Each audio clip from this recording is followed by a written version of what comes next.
12 habits in old age that make people uncomfortable, but no one tells you. Have you ever wondered if you're doing things that quietly push people away, but no one dares to tell you? As we grow older, we settle into certain habits. Some are comforting, even wise, but others can turn into blind spots. You might think you're simply being yourself, but the truth is the people around you notice. And while they may not say anything, those habits can quietly impact how you're perceived by family, friends, and even strangers. These aren't ugly habits in the physical sense. They're the kinds of behaviors that slowly wear down your dignity, isolate you from others, and chip away at the grace and respect you've earned over a lifetime. The good news is that most of these habits are completely fixable. The first step is simply becoming aware. 1. Neglecting personal hygiene. One of the first things people silently pick up on, but rarely mention, is when someone stops taking care of their hygiene. And it's not always major neglect. It's the little things: wearing clothes that look like they've been worn 3 days in a row, hair that hasn't been brushed, fingernails that have grown a little too long, a faint odor that lingers after you leave the room. These may seem small, but they speak volumes. Hygiene isn't just about cleanliness, it's about how we carry ourselves. In our younger years, we maintain these habits without thinking. But as we get older, energy wanes, routines change, and some people start to feel, what's the point? That shift is subtle, but the people around you notice. They may not say anything because they don't want to embarrass you. Instead, they adjust quietly. They sit a little farther away. They shorten their visits. They stop initiating hugs. What they're really reacting to isn't you, it's the message your self-care is sending. It tells them you've given up a little, that you don't value yourself as much as you once did. When you stop taking care of yourself, people unconsciously stop treating you with the same level of warmth and respect. This doesn't mean you have to dress like a fashion model or wear cologne every day. But a fresh shirt, clean hair, and trimmed nails go a long way. They tell the world, I'm still here. I still care. I still respect myself. And you, too. Speaking without a filter. As we age, something curious tends to happen. The inner voice that once said, maybe don't say that out loud, gets quieter and sometimes disappears altogether.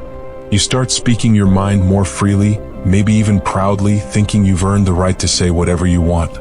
And while that may feel liberating, the people around you often feel something very different: discomfort. There's a fine line between honesty and bluntness.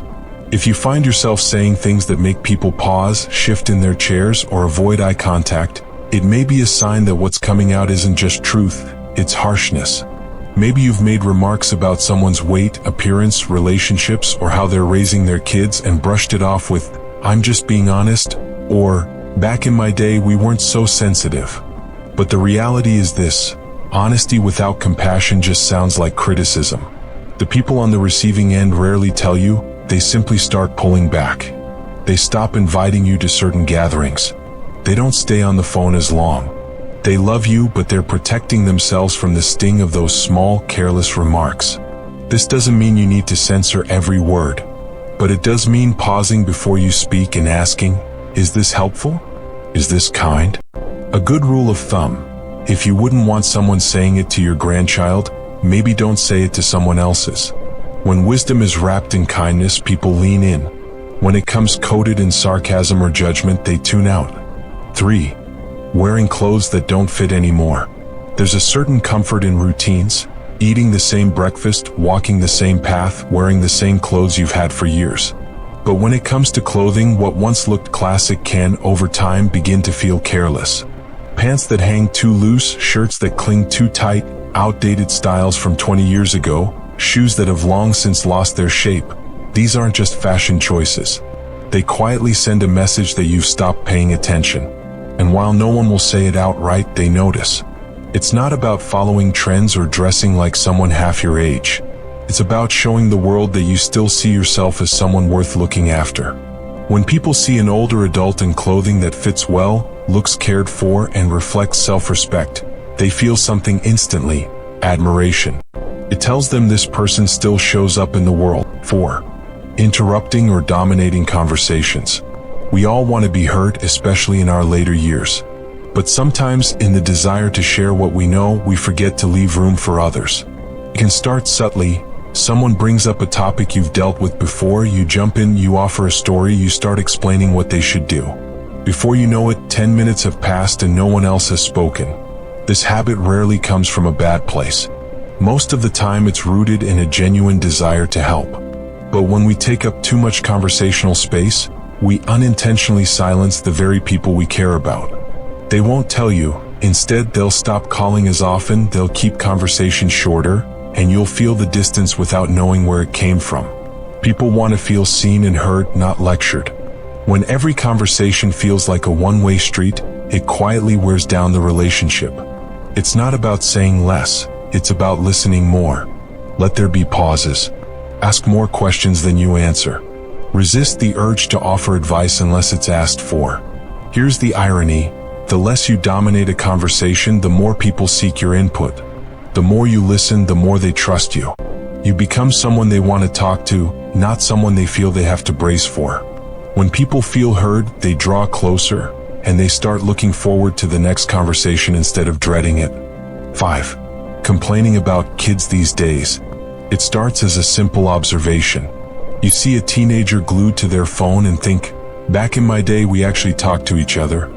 You hear someone in their 30s making a decision you disagree with and think they have no idea how the real world works. And before you know it, these thoughts start slipping out, in conversations with friends, with family, even with strangers. When you constantly criticize younger generations, it sends a powerful and often damaging message, especially to your children and grandchildren.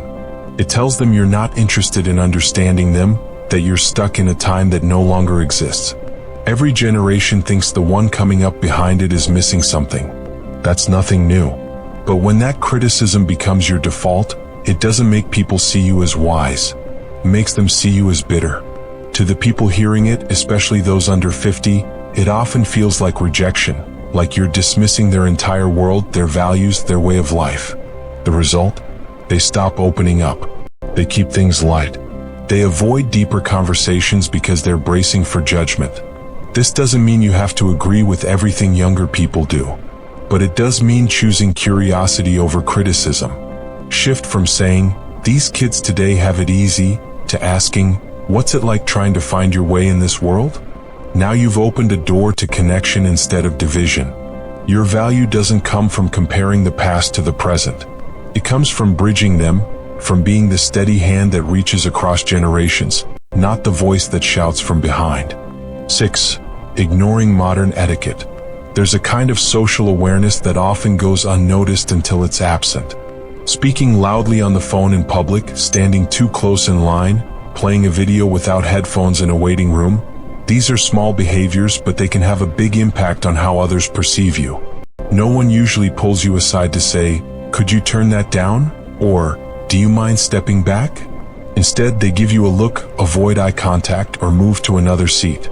And in shared spaces, a subway, a coffee shop, a store, these small breaches of courtesy send a message: I'm not aware of how I affect others. Modern etiquette isn't about being uptight. It's about being considerate. It shows that you're still tuned into the world, still engaged, still aware of the impact you have on others. And that awareness builds respect, not just among strangers, but within your own family. Grandkids notice. Neighbors notice. In a world that's always rushing, someone who moves with quiet awareness and dignity stands out more than ever. 7. Oversharing medical problems. When a few older folks get together, conversation sometimes turns into a contest of who has the worst knee, the highest blood pressure, or the most medications lined up on the bathroom shelf. And while it may feel like a way to relate, constantly bringing up health issues can slowly drain the energy of those around you. Everyone understands that getting older comes with physical challenges. But when your conversations always circle back to what hurts, what the doctor said, or what's next on the surgery schedule, people start to feel like they're in a waiting room rather than a relationship. Younger family members especially may feel helpless hearing about things they can't fix. So instead of leaning in, they quietly back away, not out of disrespect but out of exhaustion. You deserve to be heard. But when health becomes the centerpiece of how you relate to others, it shifts the dynamic from connection to caretaking, from conversation to complaint. Think about the people you most enjoy being around. chances are they're not the ones who list every ache and pill they take. They're the ones who focus on what's still good. This doesn't mean hiding your struggles. But choose your audience, choose your timing, and choose balance. Share how you're doing, yes, but also ask others how they're doing. Talk about the book you're reading, a neighbor's garden, the bird you spotted out your window. Your life is still full of stories that go beyond medical charts, and people want to connect with you, not just your symptoms. Point 8. Being stubborn about outdated beliefs. One of the hardest things to notice in ourselves, especially as we age, is when our beliefs start becoming walls instead of windows. We hold on to ideas that once served us well, principles that shaped how we raised our families and made sense of the world. But over time, those beliefs can harden into absolutes that no longer reflect the world we're living in. When you dig your heels in and refuse to consider another perspective, it doesn't come across as wisdom, it comes across as unwillingness. Younger generations notice this, and while they usually won't confront you directly, they quietly label you as someone they can't talk to about certain things. And that's a real loss. Stubbornness often hides. 9. Walking or moving without awareness of space. As we age, our pace naturally changes. We slow down, we become more cautious with our steps, and that's completely natural. But what often happens without our realizing it is that we become less aware of how our movements affect the people around us. Standing in the middle of a grocery aisle with a cart blocking the way, stopping suddenly in a busy walkway, drifting into the path of oncoming foot traffic. These things happen without bad intent. But to the people around you, especially those in a hurry, it feels like friction. Like small obstacles making their day a little harder. People rarely say anything. They just sigh, walk around you, and carry on. But over time, these small moments shape how others perceive you.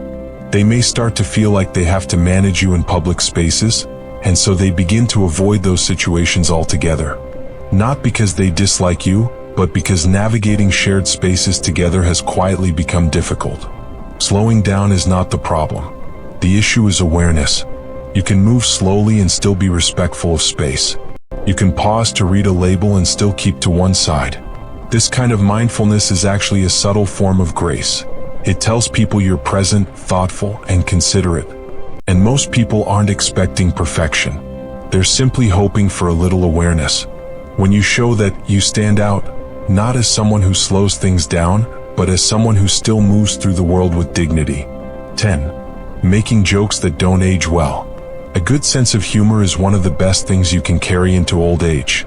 It keeps you light, puts others at ease, and helps ease tension in difficult moments. But not all humor ages gracefully. You might joke the way you always have, a little sarcasm, a teasing remark, a comment that plays off old stereotypes or pokes fun at someone's background or appearance, and follow it up with, "I'm just messing with you," or "Come on, lighten up." But the world around you has changed. Younger people in particular are navigating a culture that emphasizes inclusion, empathy, and respect for diverse experiences. When a joke feels out of step with those values, it doesn't land as funny, it comes across as disconnected or worse, disrespectful. They probably won't tell you. They'll laugh politely, then keep their distance. You'll feel it without knowing why. This doesn't mean humor is off limits. It means thinking twice before defaulting to certain kinds of jokes. Ask yourself, is this funny because it's clever or because it puts someone else down? The best kind of humor, especially in older age, is the kind that lifts people up, brings lightness, and shows you're not stuck in the past. In fact, nothing builds connection faster than being able to laugh at yourself. It shows humility and perspective. A thoughtful, self-aware sense of humor will keep the door to connection wide open at any age. 11. Acting helpless when you're not. Getting older brings real challenges. Things that once came easily now take more time, more care, sometimes more help. But there's a difference between needing help and defaulting to it when you don't have to, and over time, that difference becomes something people notice more than they'll ever say. Maybe you've gotten used to saying, "Can you just do it for me?" Or, "I don't know how any of this works, I'll mess it up anyway." At first, those requests seem innocent. But when they become habits, especially for things you're still perfectly capable of doing, they quietly wear on the people around you. Family members start feeling like caretakers even when it isn't necessary. Friends notice they're always the ones lifting, reaching, fixing, organizing. And though they smile and say, "No problem," something else begins to build inside: resentment. Often this behavior isn't laziness, it's fear. Fear of doing something wrong, of looking silly, of not keeping up. So you let someone else step in. But with each small surrender, your independence slips a little further. Here's the truth: people admire effort more than perfection. They'd rather see you try and struggle than give up altogether. When you ask for help only when you truly need it, they trust you more. They feel honored to step in because they know it comes from genuine need, not habit. Maintaining your sense of agency isn't about pretending you're 30 again. It's about showing up with what you can do, asking clearly for what you can't, and respecting the line between the two. The people who age well aren't the ones who never ask for help.